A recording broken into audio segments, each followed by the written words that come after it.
And from there, we move on to district celebrations. Now, we've got two celebrations tonight, one that'll come right now, and then one, because of scheduling, we're going to put later on in the agenda. So the elementary track city record breakers will be here. They'll probably come running through the room at some point. And once all 9 are here, then we'd like to celebrate with them all together. But before we do that, we have another celebration. And this is one that's so important, so unique, and so worth celebrating as a board, as a school community, as a school district, because this doesn't happen very often. So I'm not going to say too much because I think we've got some people here that will have a little bit more to say. So Ali Hoffman's going to introduce Lottie. But before we get there, I just need to say that we're so thrilled for you and your parents, because your parents are here tonight too. It just gives me goosebumps thinking of what you're going to be doing in the future. And talking to Sarah and Ali from Esquimalt High, this is nothing new. You've been doing all kinds of interesting things your whole high school career. So Lottie, we're thrilled to have you here. And I'm going to ask Ali if you would come up just to the podium, and there's no microphone there, I don't think, but because it's a small group. And just talk a little bit about why we're here. So, hello everybody, my name is Ali Hoffman and I am a teacher counselor at Esquimalt High School, where I've been since the dawn of time, essentially. I'm proud to introduce Esquimalt High's first ever recipient of the Schulich Leaders Scholarship, Lottie Campbell. This scholarship is valued at $100,000 and is only offered to 100 students across all of Canada. The sponsor for the scholarship, Seymour Schulich, had a vision to give students from a variety of backgrounds the opportunity to focus on their undergraduate studies without worrying of the burden of finances. The scholarship is geared towards the potential for innovation, with awards in the disciplines of science, engineering, and business. Through my work with her this year and throughout her years at Esquimalt, I have come to know Lottie as one of the most curious and self-motivated students I've encountered in my 25 years as an educator. I remember meeting Lottie before she even came to Esquimalt. She was asking about advancing in courses such as maths so that she could get to calculus as quickly as possible. We've seen her kind before with applicants to the challenge program, but it is very rare for someone to have the intellect and discipline to follow through with these lofty goals. Lottie dove into the community of Esquimalt High very quickly, getting involved in many things, such as our robotics program, and she, with some other female students on staff in our community, pioneered the Women in STEM Club at the school. Fast forward to grade 11, where I had the pleasure of teaching Lottie in psychology, and was able to witness this intrinsic love of learning firsthand. Always tuned in. As a teacher, you could see her curiosity in her physical demeanor as she listened and absorbed all that was presented. Beyond the brains and the intellect, I think that what is so lovely about her is her demeanor as a person. She is kind, looks out for others, and is not afraid to speak up and champion social justice causes. Once you meet Lottie, you just want to know her. She's undeniably pleasant to be around. When working on her application, she described her work at the Cancer Research Center here in Victoria, and being selected for this internship is an accomplishment in itself. And being the humanities student I am, I didn't 100% understand all the things she was essentially talking about. But you could hear such passion in her voice. Her potential shone through in her application so much that she received the scholarship offer from 2 different institutions, the University of Victoria and the University of Saskatchewan. She eventually accepted the offer from the University of Victoria. I'm so excited that she will be able to pursue her studies and fully dive into the educational experience without having to worry about finances. She will make the most of this opportunity, Instead of a working part-time job to meet ends meet, she will really be able to dive into research and maximize her potential as an undergraduate student. Lottie, we are so immensely proud of you. And it has been such a great pleasure getting to know you, and we cannot wait to see what the future holds.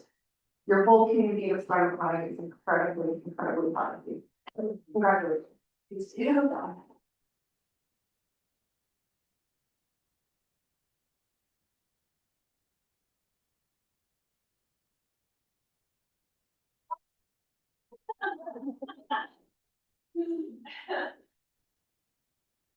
Lottie, do you want to say anything?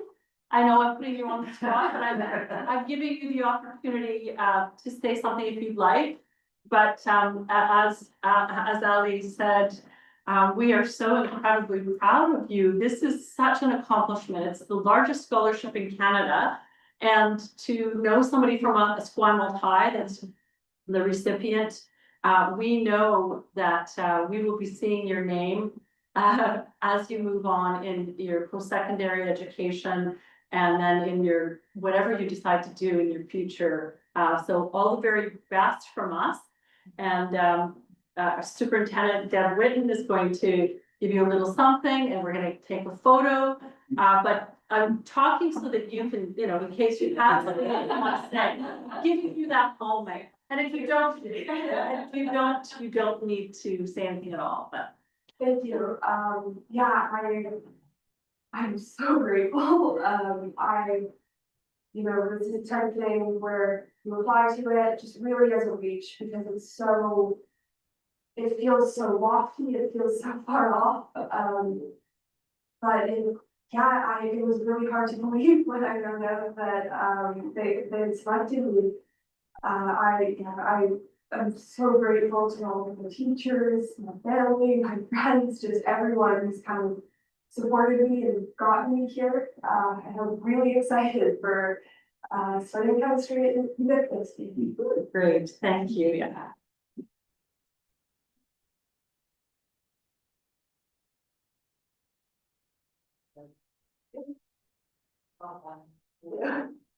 You want to get a picture? Yes, I'm gonna jump up here too. Sarah, Ali. What to do is there is probably. That's not bad, that's bad. So, okay. Okay, you're forward. Okay, the first maker, as Sarah and I are the first maker. I'm so tall, I'm sad. You could, you're not. I don't feel so right. 1, 2, 3.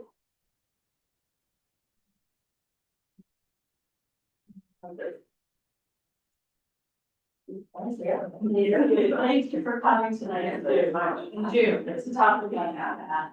Congratulations.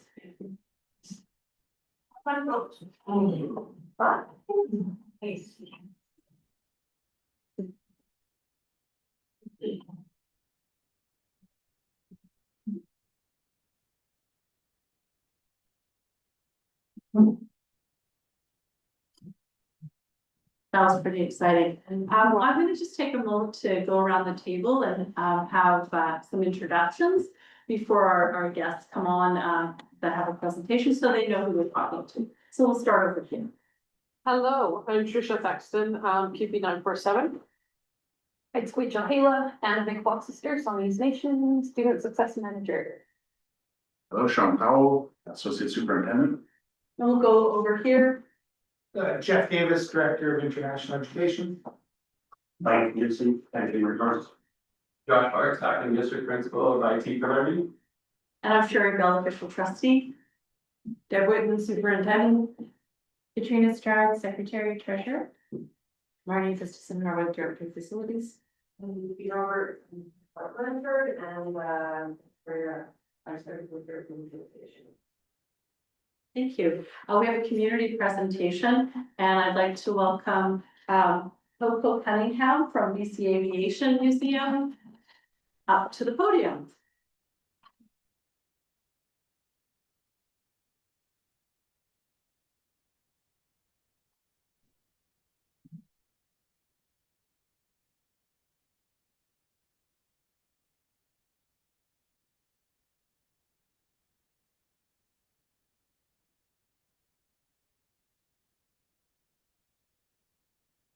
Josh is on the spot. Give me 1 second, thank Okay. you, sorry.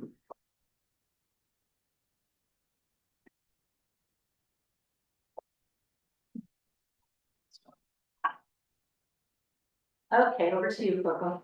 Good evening, thank you so much for having me, I'm our assistant director at Emma. My name is Coco Cunningham, and I'm representing the BC Aviation Museum as their events and programming coordinator. And I just want to share about how our museum is a nonprofit volunteer organization with a mission to share the history and future of aviation in BC. We focus on telling history that highlights technology, innovation, science, but also social history, and have introduced an immersive education program that ranges from preschool to secondary. Thank you. As a primarily volunteer-run organization, the BC Aviation Museum relies heavily on our volunteers' expertise and experience. We are lucky to have over 200 uniquely qualified volunteers. From former fighter pilots to school principals, the BC Aviation Museum volunteer team leads with a range of experience. Our education programs have been developed by former principals and teachers to best meet the needs of teachers. We aim to provide students with an engaging education experience that fits the BC core competencies. From kindergarten through grade 12, our education programs are designed specifically for students of all ages. Our programs are presently hands-on flying with models whose competency is that the motion of objects depends on their properties, the science of flight, Bernoulli's principles, which introduces students to gravity and the study of balanced and unbalanced forces. And finally, the history of the Commonwealth Air Training Program, whose takeaways are how nationalist movements can unite or divide a country. Beyond our preset programs, the BC Aviation Museum also offers tours, activities for programming and field trips, as well as opportunities for overnight excursions. Additionally, we have an impressive library with a collection of aviation books that is the largest in Western Canada that we encourage classrooms to utilize. Our ability to run educational programs come from our volunteers, executive staff, and from receiving grants from government organizations. We want to grow our education program while fostering connections with regional schools and providing students with an awesome opportunity to learn about aviation and our history of the province. Our education programs are new to the 2024-2025 school year, and we're always looking for additional avenues to reach and teach children of all ages. We hope that you keep us in mind for any school programming and events, and that your schools or teachers may be interested in us in the 2025-2026 school year. And thank you so much for your time this evening. If you want to learn more, please feel free to email me, and I also have a few of these to leave with you guys. I will leave them right here. Yes, Thank you.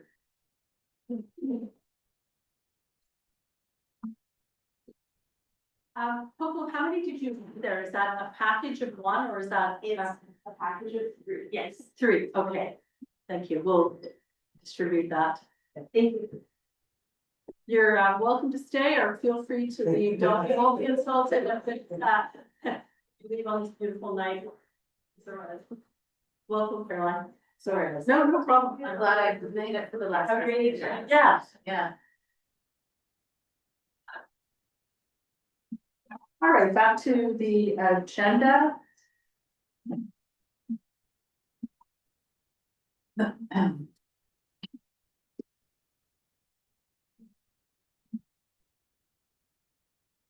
So it's my report. I wanted to start by talking about it's grad season. It's retirement season. It's that time of year in June, and we're celebrating a lot of people's accomplishments. And I had the privilege of attending the Songhe's graduation, which included Songhe students that were graduating from high school and also from post-secondary. It was a Saturday, and it was just a wonderful celebration of both. And it was really neat, really nice to see the K-12, the grade 12 graduates and the post-secondary graduates in the same room, because that's important.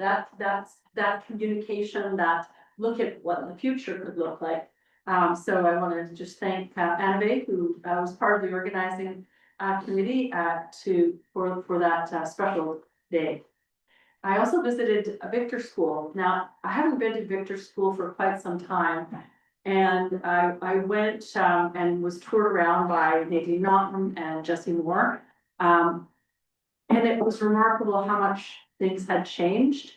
But what hadn't changed was the feeling in the building, very warm, loving, caring, and absolutely dedicated staff that worked there. From the moment I walked in, everybody knew, everybody would stop if they knew somebody that was coming by. So I was a guest. People knew I was going to be there. But what I saw was people wanting to tell me about the work that they do and how important the work is that they do. There was such pride, and I have to say there was such love in that building. People truly cared about the children, but also about one another. A lot of hugs, a lot of stories about what the kids were working on or what they were working on as we moved through the building. So it was a pretty special moment just to see the growth of a building and people within the building, like Victor School. So that was a highlight for me this month. I also met with BC PAC's new president, Salome.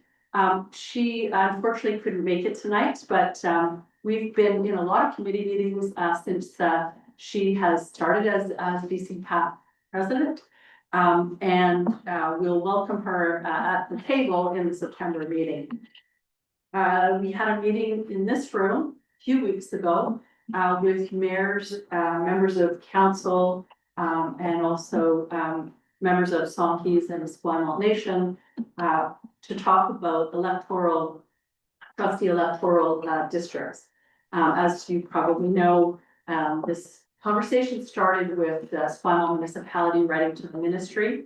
And then every other city, municipality, and nation has written to say this is something that we should explore. So we had our very first exploratory meeting. It was basically get to know you opportunity. And I want to just thank the people that were involved who came out. It was a really warm evening that night and had really open dialogue about perhaps moving forward with a proposal to go into the ministry. We will meet again before the summer. We don't have a confirmed date yet, but it'll be our second meeting. And then we'll probably have more to share after that meeting. I'm also meeting this coming week with both the Songhees and Esquimalt Nations to talk about their perspectives on this potential change. We also had a partners of ST61 meeting and some people at the table were attending that. And that is the meeting that I have to say I appreciate so much the people that attend. So we have representation from four houses, from our unions, from parents, from principals, vice principals, and district staff. And we have big topics that we start in one meeting and then they keep coming back. And this is a way for people to give input, to give me their perspectives and advice. So the last meeting we spoke mostly about, now I know we just finished budget, but looking ahead at budget. So budget process, budget information, and looking at topics that we may need to take a look at as a school district and with the general population. So those were beginning conversations, and thank you to the people that attend those meetings on a monthly basis. That concludes my monthly report, but there's other information in here. So I'm going to go to C2, which is ad hoc committee, and there's a motion and also a memo on that. And so the memo kind of explains what an ad hoc committee is. And we had 3 ad hoc committees that were operating this year. And every June, as per our bylaw, we have to relook at the terms of reference and make some decisions on the outcome of the committee. So the first committee was the Music Equity Ad Hoc Committee. And they actually concluded their business on April 23rd. And what came out of that group was a process. And the process is written in the memo that there will be a group of music teachers that meets with the superintendent and talks 3 times a year about the distribution of staffing for supporting music programs. And so that committee is no longer necessary. Will it be necessary in the future? It might come back as an ad hoc committee at another point. The equity ad hoc committee, that committee is actually an ongoing committee. It's not ad hoc. And when you look at the definition of ad hoc, it has a job to do, it does its job, and then it disbands. This committee, the work that they're doing is really important.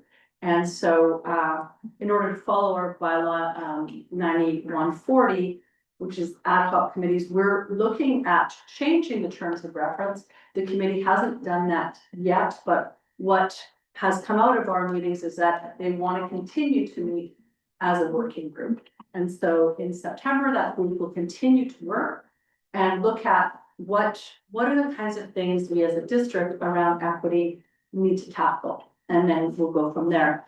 The students on that committee, fortunately are in grade 11, so they hopefully will be coming back, and the appointments of people on that committee will come from the associations they're representing. So I'm hoping that a lot of them will want to return and work with that committee.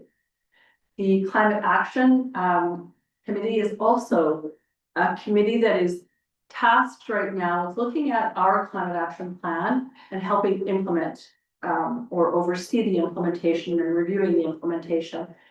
So that group will also become a district working group or a district committee rather than ad hoc, because the nature of the business that they do isn't just for 1 year. This will be ongoing for a number of years. So there's a motion attached that the official trustee of Greater Victoria School District approves the dissolution of the music equity ad hoc committee, the equity ad hoc committee, and the climate action plan implementation ad hoc committee. Now, I just want to reiterate that the dissolution doesn't mean that the work won't continue in 2 of the 3 groups, and then we have a process for the other one. So that motion has been discussed at all 3, not the motion, but the actual work of the committees has been discussed at all 3 committees, and that motion is carried. So the other motion that is part of my monthly report is the motion regarding the strategic plan. So when I started in February, we were looking, Deb and I, at the strategic plan together, and the expiry date was 2025. So we're in 2025, and something needed to happen with a 2025 date. So the first conversation I had was with the partners of SD 61 and said, what do we do with this? And there was Vicky, I think you were at that meeting, and Carolyn, you were there as well. There was really good discussion about, well, we haven't completed the work is still there, it's still incredibly important to the school district, but we've had a few changes. So 2 of those years, these were part of COVID. It started in 2020. So those 2 years, as we all know, were absolutely focused on other things. Also, there's an election in October 2026, where a new elected board will, be part of the school district. So given those, particularly those 2 factors, the group had lots of discussions about giving the new board an opportunity, first of all, to get to know the school district. And then secondly, time to create a process. And then, of course, the group also was acknowledging the 2 years of COVID. So from that, we had discussions about how long should we extend this for, and there was consensus around the table. A 2026 election, we need to give the board a year to get to know the district and create the process, and then come forward with a new strategic plan. So the motion that is on the table right now is that official trustee of school district 61 Greater Victoria approves the extension of the 2025 strategic plan until 2027-2028 school year. And that motion is carried. I'm going to go to E, district leadership team reports. And just a reminder, with our question, if there's any questions that you want to come in for question period, please, you're welcome to put them in the basket over by where Kelsey is sitting. Just by the end of the superintendent's presentation, and then they'll be read out during the question period. So I'm going to pass it over to Superintendent Deb Whitten for her report. Great, thank you very much, official trustee Bell. You will see, starting on page 17 of the packet, my report for June, and even though it is a somewhat shortened month based on our timing for our board meeting, the actual report is long. There are many events in the month of June. A few I would like to highlight. Some are in your report and some are not. Again, we're going to many different grads, and I was very fortunate to go to the Kai grad, as well as the Indigenous Education grad, Songhees Nation grad, Esquimalt Nation grad, and we'll have upcoming the S.J. Burnside grad, which recognizes graduates in alternative education, continuing education, and the link. Also attended a 3 versus 3 basketball evening that is offered every Friday night, put on by Play Forever group. It's a free opportunity for middle school students, and thankfully Associate Superintendent Powell attends every Friday evening, and 15 to 20 middle school students go and play 3v3 basketball at Big Nine, and fantastic community opportunity. And we're very thankful to have that available for students. Also on Tuesday, tomorrow evening, there's a Ride It Forward event that's happening at the Neighborhood Learning Center at Big High, and that will be gifting of bikes to students in 2 different schools. So again, a wonderful community event that is offering bikes and bike helmets to students throughout the district for 2 specific schools.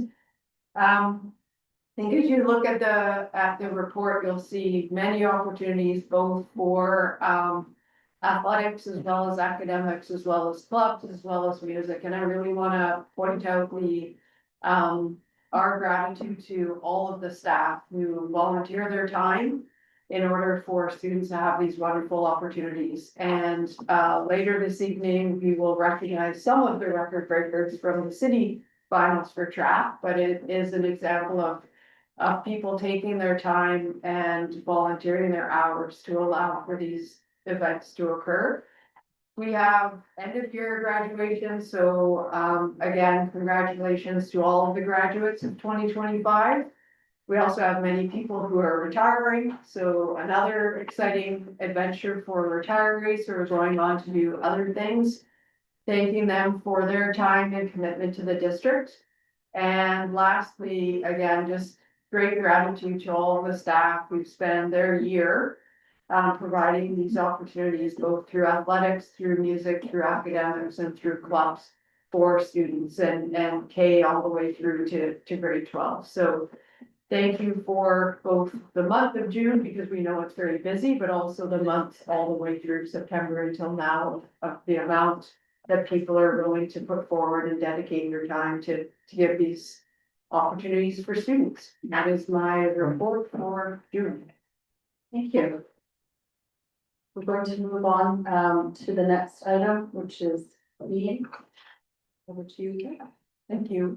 Through the Public Interest Disclosure Act, we are required to report annually in aggregate form the number of reports we have received. For this school year, we did not receive any, and that is the report that will be submitted by the end of June. Thank you. Moving on to policy, inclusive education. Thank you. This one starts on page 21 of the packet.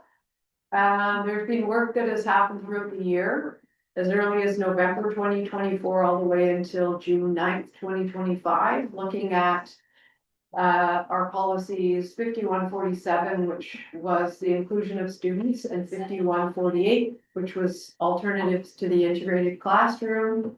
Lots of stakeholder and rights holders and partner engagement, meetings that occurred, as I said, from November all the way through till June. Taking feedback, making adjustments, making amendments to the final 5147 policy, which is in the packet as well. And the motion there to both approve the revised policy and also to abandon the 5148 alternatives to the integrated classroom policy. Thank you. I was probably at least three, yes, at three committee meetings where this was discussed. The equity committee, the partners of SD 61 and the policy committee, and it came to most of those committees twice. So I've probably seen this 6 times with groups of people, and I have to say the work that was done was very much appreciated. If you look in your package at the date of the old ones, these are very old policies that really don't reflect the current time, but it also doesn't reflect the current practice and language around inclusive education. The groups, the equity committee, the partners groups, they gave some suggestions that went back to the people that were developing this, and everything was included. There's some wording changes, and it was really nice to see the development of this policy have so many hands and eyes on it, because this is a really important one. But the overwhelming feeling in all of the meetings that I was in is that this is about time, and this is a really, really great start to making some big changes in policies. So I'm really happy to see this on the agenda before the end of the school year this year. So the motion is that the official trustee of School District 61 approves the policy 5147, inclusive education, supporting every learner, and further that policy 5148, alternatives to integrated classroom, be abandoned. I just wanted to see if there are any partners at the table that have any comments or questions. Okay, that is carried, and I'm glad to see that it'll be in place for September. Back to you, Superintendent. Thank you. On page 31 of the packet, we will see the proposed public in-person board meeting dates for the 2025-2026 school year. They're laid out there, September through June, with a 6:30 p.m. start. So there's a recommended motion there to approve the Board of Education meeting dates. Great, any, before I move on, partner, any questions? No, all right, those dates, and that motion, that official trustees, School District 61, Greater Victoria approves 2025-2026 Board of Education meeting dates is carried. Yeah, we are on to E1E, which is the school calendar for the 2027-2028 school year. So we're a few years out, but as per the School Act, this has to be posted for 30 days in order to provide an opportunity for parents and representatives to provide comments. We did receive a few comments, mostly regarding the School Act and the length of a school day. So they weren't able to be embedded into the change to this calendar. They're outside of our purview. Other than that, no feedback on these. And again, these align as best as we can with the 2 other districts, Sooke School District and Sandwich School District. And those are the dates in front of you for 2027, 2028. Okay, and partners at the table, any comments, questions? All right, I won't read every single date up there. But I will read that the motion says official trustee of school district 61, Greater Victoria, approves the school calendar as presented in the board packet for the school year of 2027-2028. And that motion is carried. I will move now to Secretary Treasurer's report. And we'll start with the annual 5-year capital plan. Thank you. So we're required to prepare and submit annually a 5-year capital plan for both minor and major capital projects. We did present the draft plan at the regular board meeting in April. And we're bringing it back today for approval. There haven't been any changes from what was presented in April. Following approval, it will be submitted to the ministry by the June 30th deadline. And I'll just highlight major capital. We put in a request for $221 million worth of projects related to school additions and seismic mitigation. And under minor capital, about 6 million, and that's in carbon neutral capital program, playground equipment, school enhancement, and food infrastructure. And the ministry does require the official trustee to carry 2 motions, one for major capital and one for minor capital. And for these ones, once they are submitted to the ministry, we will hear back mid-March 2026 as to which projects are. Thank you. I've got a few questions, mostly on the minor capital plan. So the carbon neutral capital plan, what does it mean under Arbutus when it says energy, 400,000?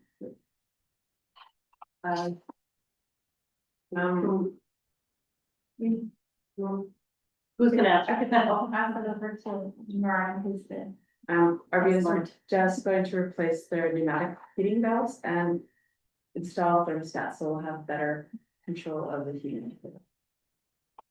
Then, and do we have to hit a certain target with the amount of money we spend on carbon neutral capital program? No, we try and do different varying size projects, depending on how the ministry funding allocates. They usually will fund a larger one and maybe a small one if they're lucky. So we try to have everything available for it. And these are all based on Torquay's based on, we know 6 air handling units are near end of life. So we replace them with save energy that way. So we've met as a team and discussed which ones are the best priorities. Great, thank you. I've got another question about playground equipment.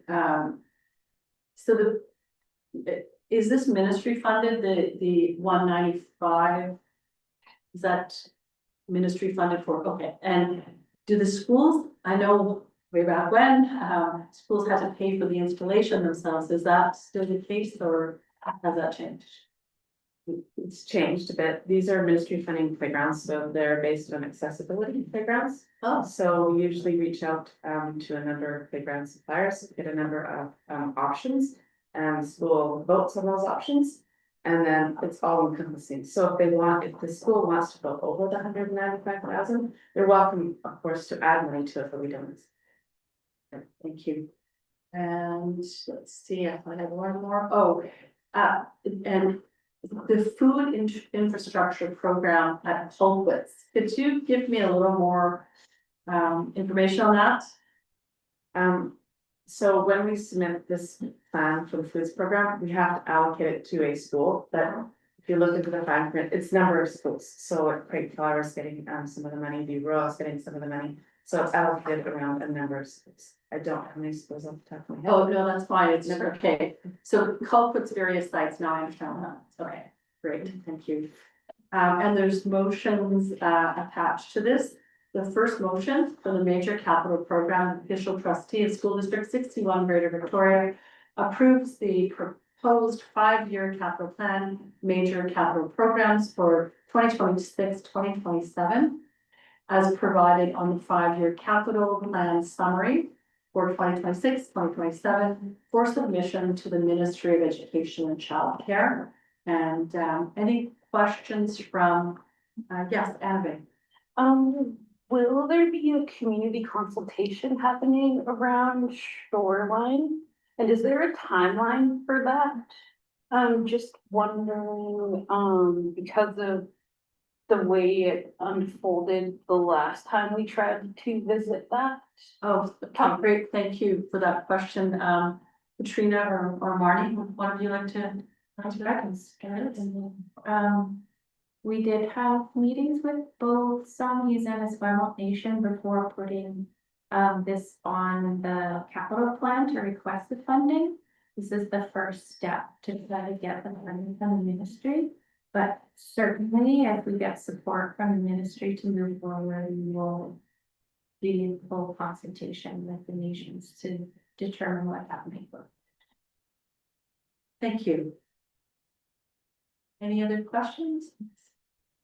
Okay, with that motion. Could I ask you something? Sure, go ahead. What do you think the likelihood of having this sort of approved by the ministry is? I love it. Yeah, do we think we've got enough? We know. So is that, are you talking specifically about Shoreline or? Sort of in all of general? it. Oh, in general, you know, there's lots of things here, the addition to Cedar Hill Middle, because we know already it needs more space, or Reynolds Secondary, that's been going on for a while. We want Shoreline definitely to be replaced, so there's lots here. Right, so your question is what's the likelihood of Yeah, receiving the funds that are on the capital plan? I'm gonna pass that to Katrina. Yeah, it's a good question. I think they do have pots of funding for the entire province for and they have different pots, so some for seismic and some for additions or new school new builds. I don't think we really know right now because I think there is a fairly large deficit in the province, and I don't know how that is going to translate down into some of the larger projects that are on our list, like some of them are multi-million. So I think we can only be hopeful that they understand that Shoreline in particular is a priority for us and to be able to get that funding within the next few years. Anything else we could add? Thank you. Thank you for the questions.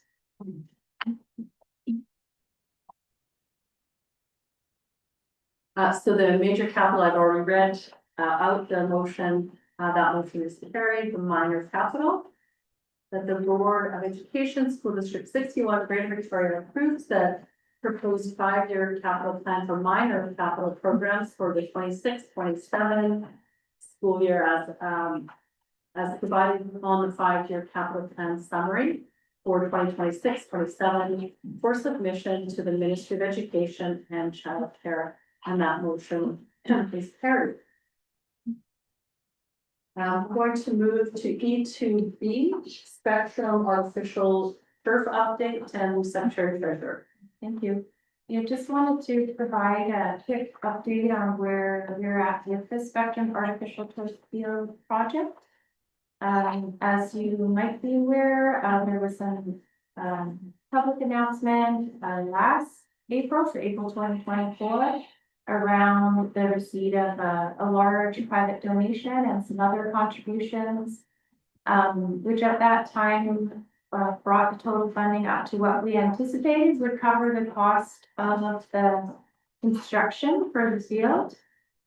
We just went through a procurement process just recently. Unfortunately, we've identified a shortage, about $1 million in funding for that. So We're currently exploring alternative funding options and even the potential adjustments to the scope of the project in order to be able to move forward. Thank you for that update, so that hopefully we'll get there. All right, to see monthly financial report for May 2025. So this is the monthly financial report, just referencing the numbers for May 2024. And this year, both of them were run after month end, so they are comparable. The previous year was reported at our operations meeting in June 2024. In this report, the budget is the amended budget plus any changes that have been made since then. And the actuals are reflecting 11 months of activity, so July 1 to May 1st. And if you are looking at the report on page 41, there's a percentage column. And for revenues, what that means is that's the amount of revenue that's been budgeted but it's not yet received. And our current year, we're at 8%, and that's quite comparable to last year, which was at 9%. And then jumping down to page 43, the total expenses. That percentage means the amount of expense budget that is still available to spend. And the current year, we're looking at 12%, and which is exactly the same as where we were last year. Thank you. I'm just going to pause for a second. Welcome to the people that are here for the honoring of the record breakers. We will be getting to you as soon as I know everybody's here. And if everybody's here, we will stop what we're doing. You won't have to listen to budget information because we'll get you up and congratulate you as soon as all 9 or at least all of the ones that are coming are here. So not that budget isn't exciting, but there won't be a test. So you don't have to worry about that. Okay, passing back to you for the, okay. Monthly? Yeah, so this is the monthly budget change report. This report highlights any significant changes to expenses and any new revenue since the approval of the amended budget in February. So on page 44, we have the operating fund, and I'll just highlight the new items since the last report. So we had an adjustment, a $34,000 reduction in skilled trades BC funding. There was an adjustment to rental revenue collected, and that was related to the election and some other rentals, which was partially offset by some additional budget added for custodial. And wasn't already in the final budget, so revenue up by 203,000, and our expenses up about 85,000. And also a very small, just over $1,000 adjustment to rental revenue related to liability insurance. And $55,000 increase in miscellaneous donations and revenues, most of that related to school funded projects for out school care service providers having some projects done by the school district. And then no changes for the special purpose fund. And capital fund on page 46, we have an increase in interest income. Local capital is up by 4,000, and ministry restricted capital is up by 38,000. Thank you. No questions there. Could we go to E2E, please? So facilities for the update. Vandalism continues to be a problem still, lots of tagging and window replacements. That's the largest cost to the district. Under building maintenance, the team has almost completed the interior complete central. We've got the gym locked and that will be completed over the summer. And they're busy, exterior of our Arbutus and the exterior of Gordon Head should be completed this summer. And then they're working on the Spectrum's food kitchen. We're doing phase 1 this summer and phase 2 will complete the full kitchen, all of the kitchens next year. And accessibility projects, we're almost done at Chocolates. We're gonna install the track over the summer. And then we had some remediation abatement problems at Oaklands, and we're working on those and we're trying to get that room completed by June. For minor capital, still they're working on lots of food program cabinetry right now, installing them. Sundance portables on site, it's on site, Sundance, I'm almost done the civil work, and I'm almost done the electrical, should switch over to the electrical in July, so we have to take the whole school offline. So we're on track to have the students in that portable in September. South Park slate roof replacement phase 3 is underway. Phase 4 will be done next summer, and then we're done with that roof, be lovely. It's a complicated one. It's a complicated one, yeah. Childcare, the team's working on the occupancy for Mackenzie. We've got everything submitted, so it's just, we're waiting now. The team is also busy wrapping up the CAD, and we'll move to Tommy and wrap that up.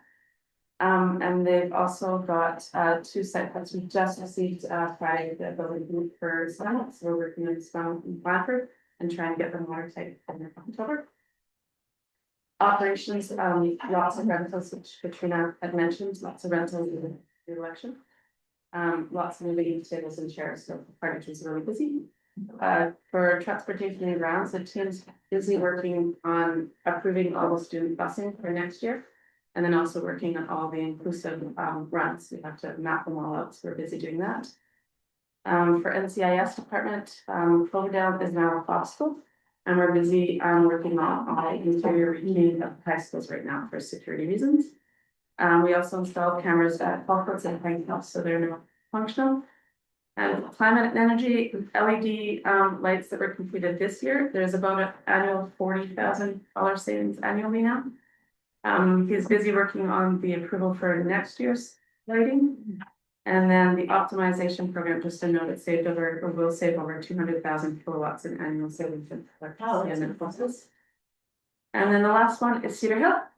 We are on target to have the building permit by August 6th. So everything's saying, right now they're working on the last quick paints and over. Yes, let's hope so. I remember when it was opened and we were all in there on the weekend. We're open on the Monday. Because we hadn't got a building permit. Or from the town. So, yeah.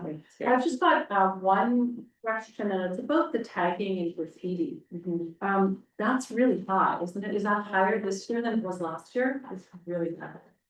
Both internal and external. And is there, what kind of things are you doing to mitigate or encourage people not to do that? So some of our higher tech schools, we've got some cameras up now. So we're working with the municipalities, and there's some people caught, which is nice. Other than that, it's just trying to get more awareness that it's costing our budget, really. It's that and windows. There's a lot of rocks that go through our windows in the middle of the night. Some of the windows are upwards of $10,000 to replace, so it hurts the budget pretty bad. So I think it's more. And do you know if other facility directors in the province are finding the same? So yeah, Everyone's getting hit right now. Yeah. I don't know why they are. Be something to Solutions. talk about again. Yeah, solutions. Welcome there. Thank you for that report, Marnie. And there are no questions for question period. We're almost there. A few more items. G, public disclosure of in-camera items. You can see the disclosures for May 20th, May 26th, and also May 26th. There is a package. There is no new business or notice of motion. So now, the moment that all of you have been waiting for, I have to say, I've never seen people come into a room where a meeting's underway so quietly. You're amazing. My name is Sherry Bell. I'm the trustee for Greater Victoria School District. And we are so thrilled to have all of our record breakers here. It gives me goosebumps, and I'm sure your parents or family members or friends that have come with you feel the same way. I see some principals that are very proud of their students. So the elementary track and field meet, it was the 60th anniversary, which is incredible in itself. I spent many years at UVic track at that event, but I'm making this part up, but I don't actually think we've ever had so many records broken, and I don't know what they put on the track that night to make you, all go so very fast. But you did it. And to break a record, some of the records were like really, what was the oldest one now? 76. 1976. Wow. So the 1976 record was broken. Come on in. We're just getting started here. That's, like, I think some of your parents weren't even born in 1976 when that record was set. So, before we start the presentations and talk a little bit about the records that were broken, I would like to see the athletes, the record breakers, stand up.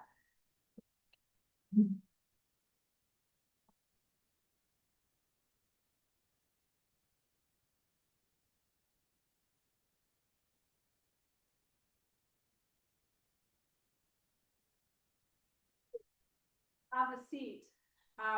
We're really happy that you could attend a board meeting, because this is, this is why we're around this table, we have parents and people that work in the school district. And for us to honor you, our students, is a pretty special time.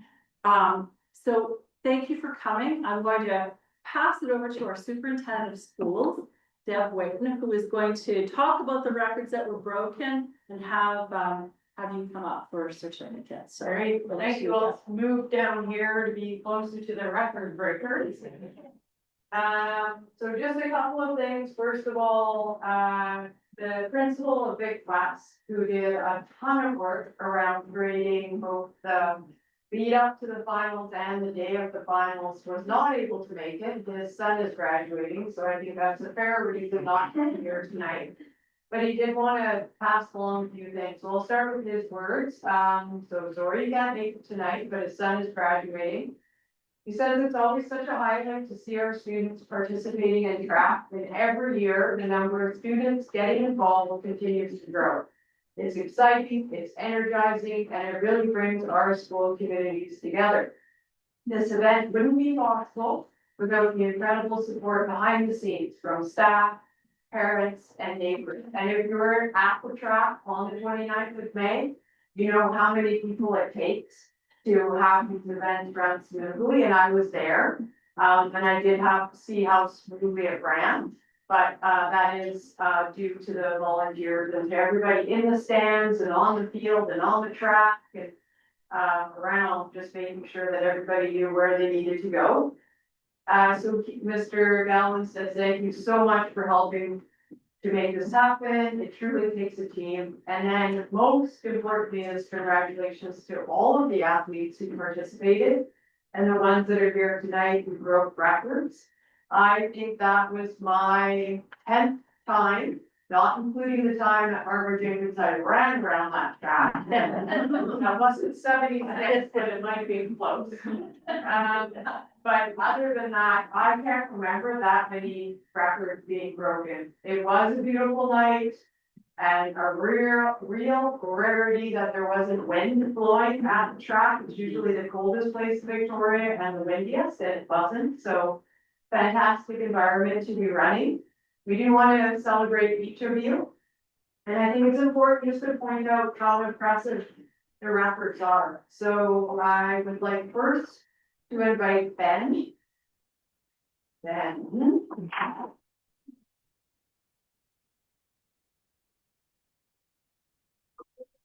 And Ben, his time was 2:42. So Ben, you were an 800-meter runner. Yeah, I saw you run. You were fast. And you beat the Barbara Jenkins' previous record of 2:46.5. So that's nice.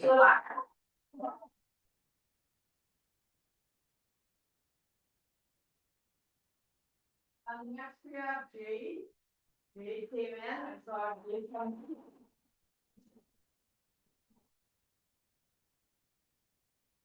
Jade, grade 4, 100 meters. Beach. You were close to it. Very close. Well done. So this is the 1976 record, long record. 14.9 was the record before Jay broke it with 14.8.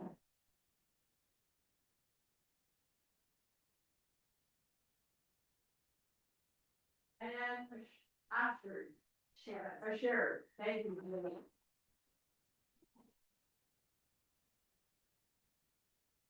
Hillary ran 100 meters. The record was held by a student from Hillcrest in 1999. It was 14.1 and it is now 13.8.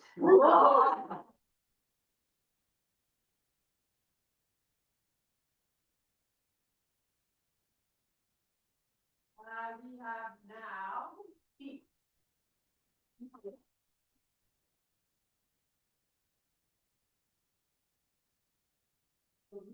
He ran the 100 in 14.8 and he tied, I don't know how you do that, tied the 100-meter record. Like that is very 14.8 from last year. So you were tied with last year's runner. Well done, Ethan.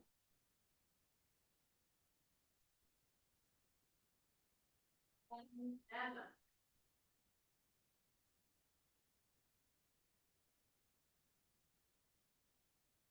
Class 2, so 100 meters, tied again, 13.8. 13.8, well done. That's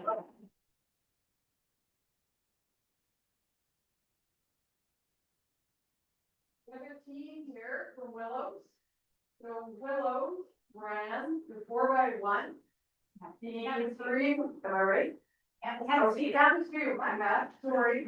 That was the record, sorry. Willows ran in 2018. They ran the 4x1 in 65.4. And Campus View now ran it in 65 flat. Wow.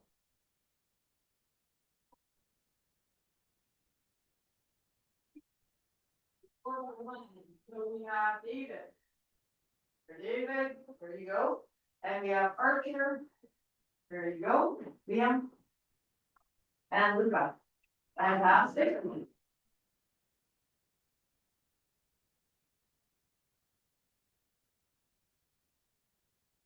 of other things that I thought were so impressive, when each of the runners ran and came to stand on the podium, they always congratulated the other runners. So regardless of where they finished, they congratulated the other runners. So it wasn't just about how they did, but how their buddies did. And then 4x1 was always a challenge because they had to fit 4 people on the podium. So not only did they have to pass the baton as fast as they could around the track, but they also had to fit everyone on to the podium as they celebrated. So again, congratulations to all of the runners, to all of the record holders. Now, people are going to be aspiring to beat your record, which means if you're in grade 3 or 4, you're the following year to look for the next record in the next grade. Not that we don't like challenge, but just really, really proud of all of you. Participation is the first thing. The second thing is having fun, being part of the team, being part of a community. So thank you for being part of that. And do you have something you want to add? So what if you're now in grade 4 and then you do another run and then you beat your record? Well, your record would be from the year before. So now you're going to have to beat your grade 4 record, right? Yeah, well, it looks like you're quite confident that maybe. And we'll just see you all the way through until you're at university, running for a university team, or at the Olympics, wherever you choose. But I think it's important to set the goal, so good for you. Any other students want to share thoughts, questions? All right, well, thank you parents for bringing. Thank you adults for the students who competed.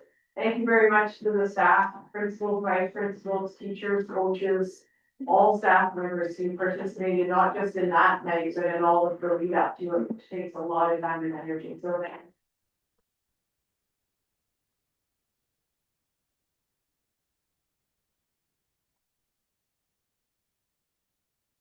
So just before you go, we're gonna get the athletes to stand up again. Probably go up together all together and start again. Yeah. If we can get them together so we can get a photo, that would be great. Here's the difference.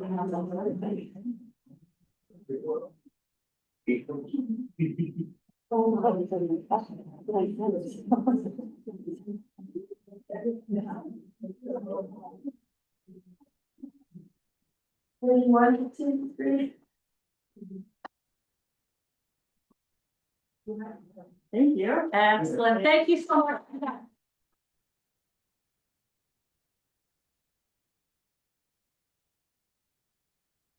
And with that, there's a motion to adjourn, so you can stay and visit if you'd like, and our meeting is over because this was the epitome of the meeting.